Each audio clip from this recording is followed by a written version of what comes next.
right. Good morning. Samuel, he say lockdown. Ebinimu ntimi ntena fie, e dey ntra. Ebinimu ho a omu ntimi they just can't stay home.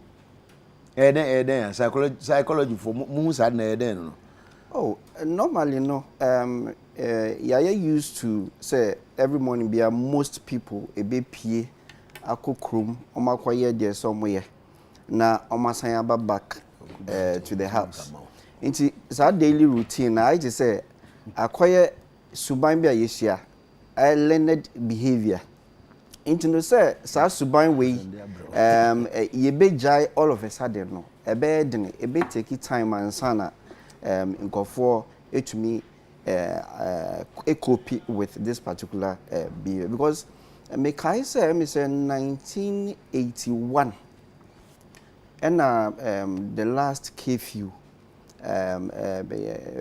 yenwa yin kakra the last 81 about Ghana in fact about 82 more because not the coup near 31st December 81 it's 82 no and you know say munu na I didn't buy. That's right. Yeah. Na into ye bida a similar thing like that. But most people, most Ghanaians, especially the youth, no, share side way bida. They be no say they on the go. Omo kono maba. Into I had the for amom. Into na me gidi say difficult. Omonti bida. Apart from that, and they been muso omo ye daring. And as omo personality trait we are daring BBC person mo social person mo test law na ehwe sani ade besi nti different reasons nti na ebinumo entumi nti but me this a majority of Ghanaians etifie omo abide by their president kan so say ebinumo tifie now how is it going to be like? Because obi oho on to me engine to say what tifie no and sometimes even depending on if you kro na or tim no ade e betimi anya sunsan so bi e wo yeso papa ana bone you me say dan na president announce lockdown na lockdown wo hodida e sense ye two schools mu ejumafo binum betni efie asore yankwayi tina lockdown e wo hodida but president ba another time osan beti mu say afeidie lockdown na nkasa na e ba so no suban menu bi edan edi e wo Ghana fo mu a me pese me ka ho asem se onipa da se ni hu se bibi ebeye a threat to ne life a eya odan suban menu edi portakasem no ye friend no the fight or flight response it's in the response in the menu either say obedwane efri ade a eye na dwen se eye hone so to be watch na kofo bebre so efri Accra ni Kumasi as a channel ana say obe fight odi ade ni be onin be sieni portakasem say the person will fight and cope with the situation. The yanuma ye wa crisis here lockdown or ye di adwuma no ye fight and ye cope with the situation to ama sisia no most of us are calm ye abide by what is going on but in bebre omonjin to mumpo say bibi a friend lockdown e wo ho nti na man for bebre free Accra free Kumasi e call other parts of the country e ho ye calm no but e won so bebre e be a positive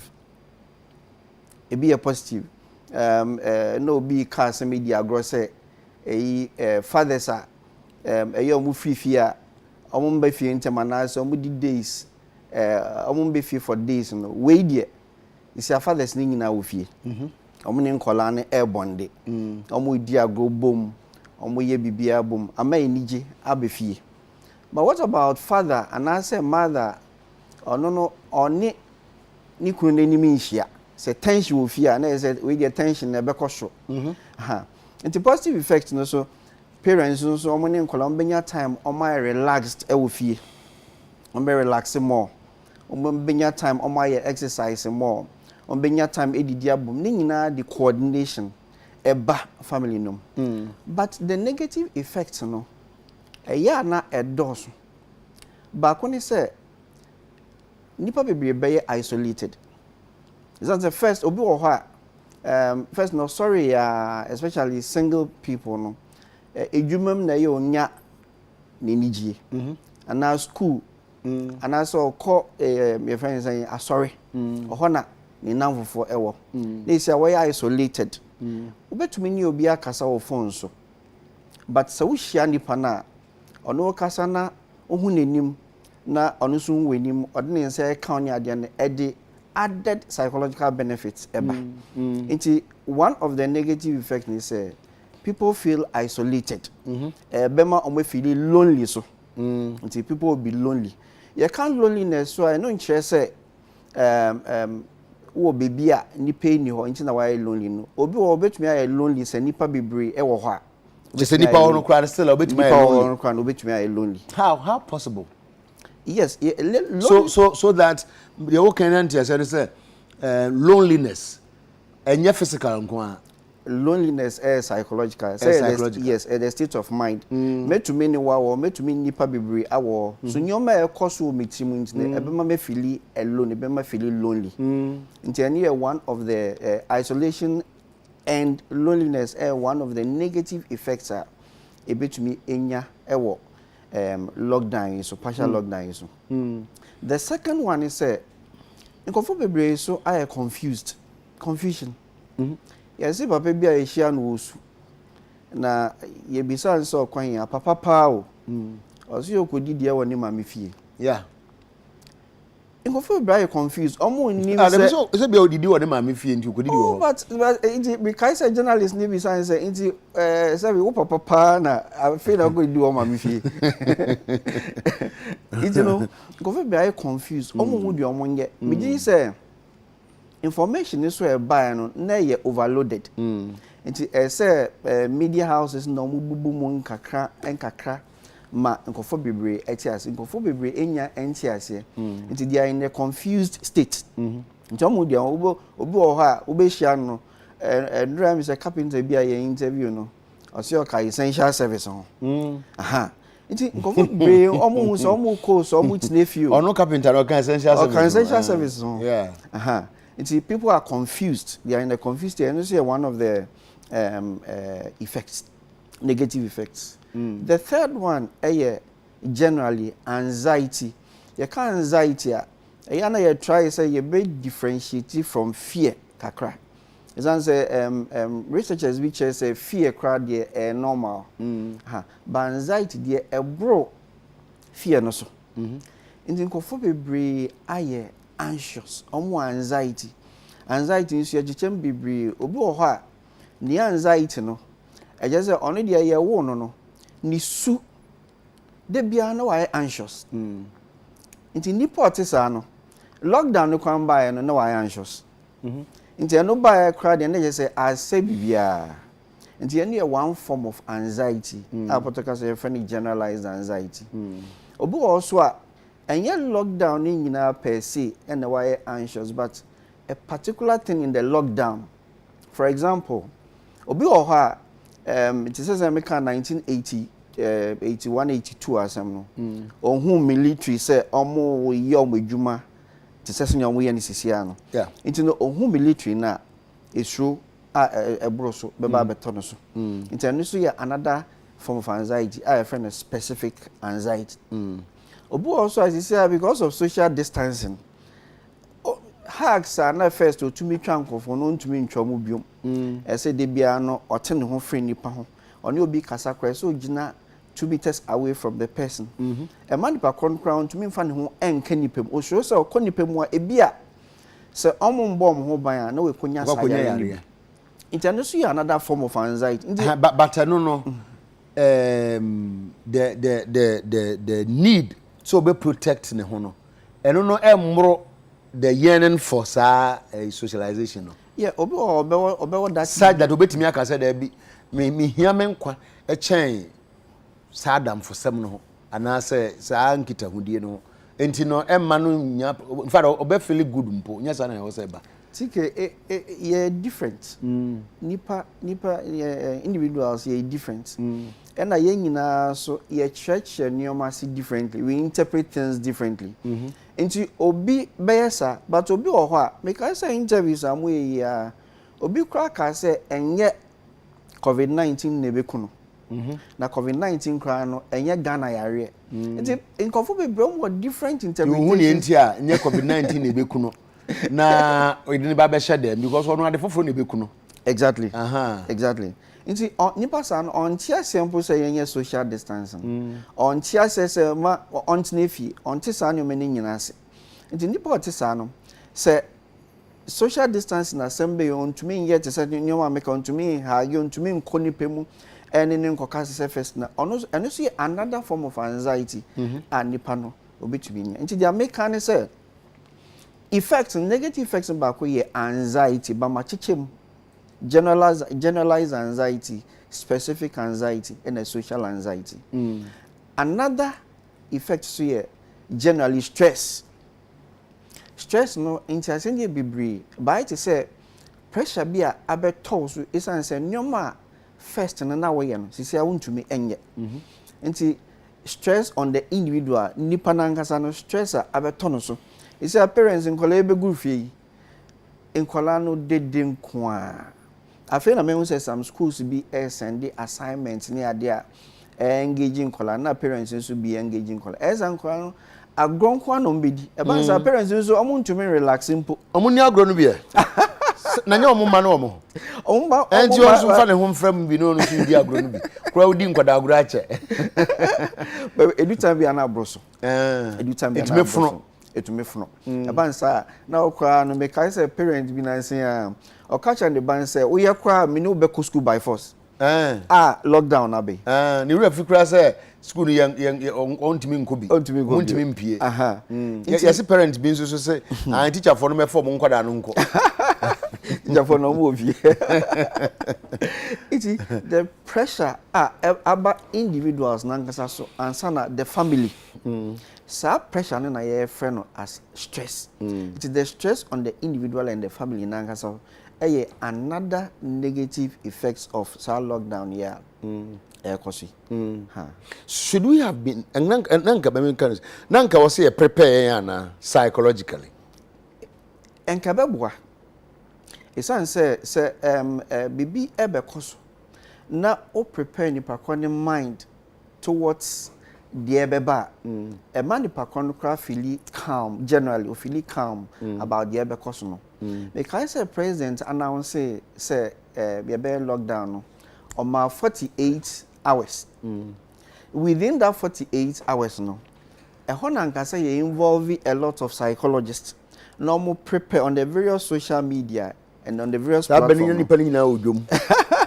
Tibini maybe kura nka meko sia prepare omo no.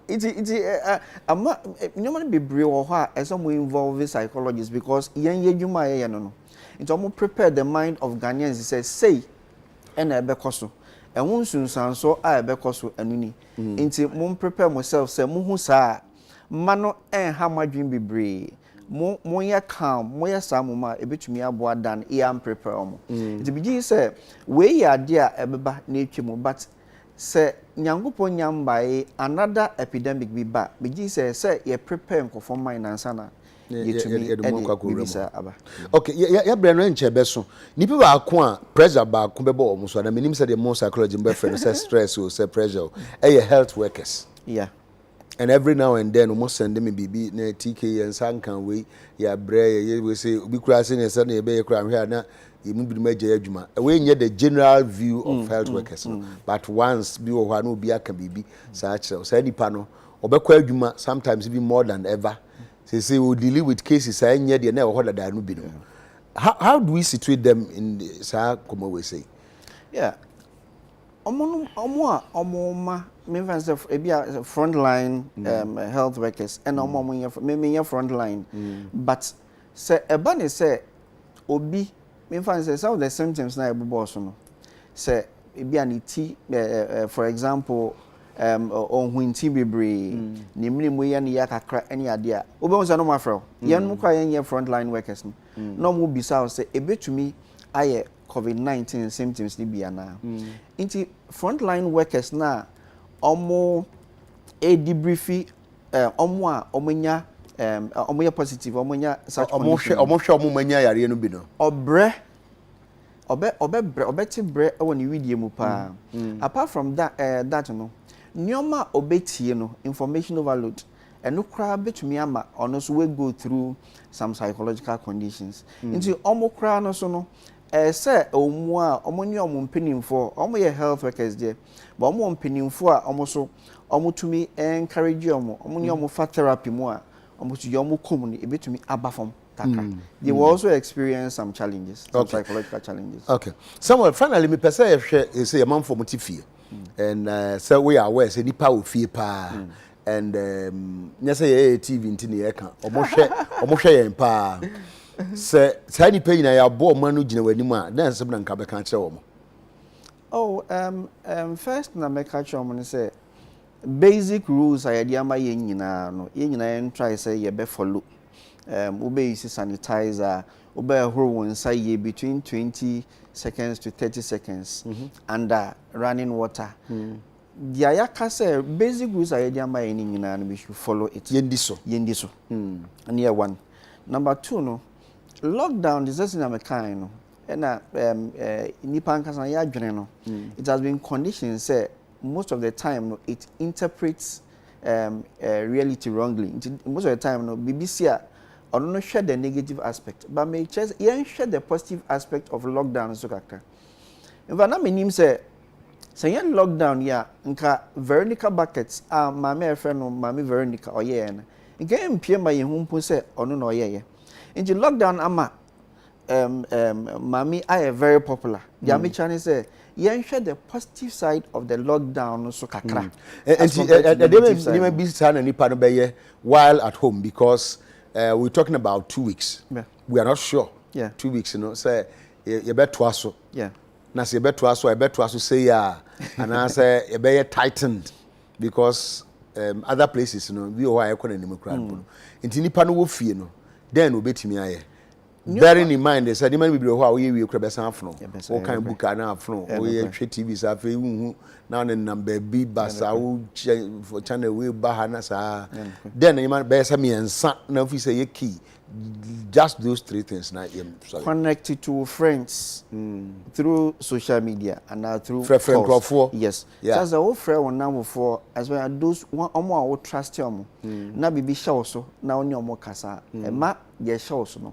Eba from kakra tianu ye ba ko number 2 so no one kasa na ese wo monitor ohun say ebi a obre ebe mu ana say boredomness ebe mu ana say symptoms na me bobo so ni ebi epie omu a obetumi are connected to any psychologist bi ana any health worker bi and number 2 na the third one no says now kind no engage yourself in activities and then be relieve boredom ne kakra ye bibi to say yes but me out to draft ti mo am toludu no bi no mo ho be kire mo say but nyina no wo ye no e say wo maintain the social distancing okay and yes wo tuludu ba ludu ye na ye say ye de to ho ba ko to no ahuru akogina ha and yes dam ne ye de aba na beto go dam de mo ben na de exactly say dam kra no wo hwe the distance between the two people na dam kese no and separate okay all right into we engage yourself in activities ebema weni age na wa relax ya me say no so beboa right Samuel Johnson your clinical psychologist sam ye da se pa ebusanfo me gidi se ne ye kan nyina no ye kan se de be ya beboa yen efitina ya na kankan se wa wo adwuma wo ba bia betimi akọ sika nka wo bi kai ne si hoi enso so ntimi ntu nko ba bia because yes shedem 2 weeks any man bi no aka no at least slow and down you be nim kura ho yare kura timi lock wo down nti fa ne say bia mesra me kan bia bibi na ato ene yes sit na fie kakra eno an no same edase pa so for dan ho se ba ye ne police penimfo betwetwe nkomo na mo amonte mo ho ase no wate mo ho ase emra ene nhyehyɛ ya ye de aba e wose ye diso no ye ni ho nkomo ansa na ya sore mo ntwen ye ba sisi a the district's epidemiologists, the field officers, they are all part of the teams that are moving. And we believe that with your cooperation, things will be okay for us. We will continue to give updates on the type of numbers they are reaching up to.